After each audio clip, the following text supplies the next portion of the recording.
Subscribe and press the bell icon for latest update.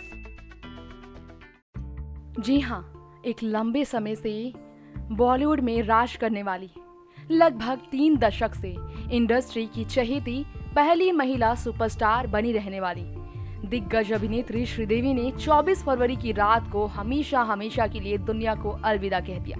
लेकिन उनके जाने के बाद उनके परिवार में जो दुख का पहाड़ टूटा, उससे शायद आप सभी अब तक रूबरू नहीं हो पाए होंगे।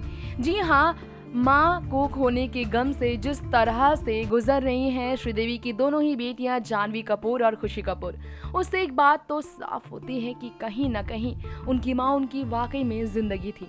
बोनी कपूर ने अपनी पत्नी को खोने के बाद एक बेहद ही इमोशनल लेटर साझा किया था, जिसमें उन्होंने खुलकर ये बात कही थी कि उनकी बेटियां अब उनके लिए बहुत बड़ी जिम्मेदारी हो गई हैं। उनकी बेटियों की जिम्मेवारी उनकी माँ श्रीदेवी पर थी, जो अब इस दुनिया में नहीं रही।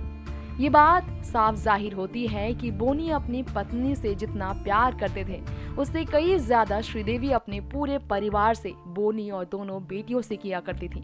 लेकिन इसके बावजूद, बोनी का लेटर सामने आने के बावजूद, बोनी को लेकर तमाम तरह की बातें सोशल मीडिया पर हुई।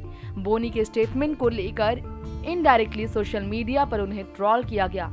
कुछ लोगों ने, कुछ वेबसाइट पर ऐसी भी खबरें छाप दी गई कि बोनी कपूर ने किसी भी तरह की सरप्राइज डिनर पार्टी और प्लानिंग की ही नहीं थी।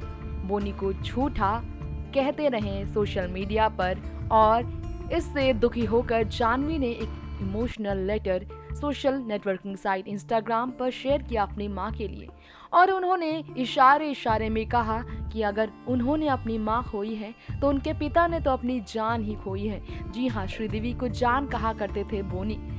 श्रीदेवी की बेटियां यही कहना चाहती थी। जानवी ने यही कहा कि जिस तरह श्रीदेवी अपने परिवार, अपनी बेटी, अपने हस्बैंड बोनी से प्यार करती थी, अगर श्रीदेवी के चाहने वाले उनसे प्यार करते हैं तो उन्हें उनके परिवार के मान सम्मान और खासकर बोनी के दुख को समझना चाहिए। जानवी की इस बात ने लोगों को ये कहने पर मजबूर किया है, सोचने पर मजबूर किया है कि बोनी वाकई में श्रीदेवी के पति थे। वो कभी भी झूठे नहीं थे, उनका प्यार झूठा नहीं था। Next 9 News report. Subscribe and press the bell icon for latest update.